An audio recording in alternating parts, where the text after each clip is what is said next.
welcome back for another video of So Reset My Car. Today I'm going to show you I can change the menu language of an Audi A3 2017 model.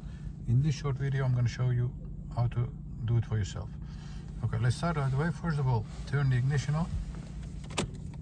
Then we're going to go to the multimedia area, press the menu button over here. Once you are here, scroll with the wheel button to settings, and as you can see the language is on the top. Press it, scroll down, let's say for Dutch, press the scroll button again, and you'll see that your language is changed to Dutch now. Let's set it back to English now. This one. And that is how you change the language, menu language of the Audi A3 2017.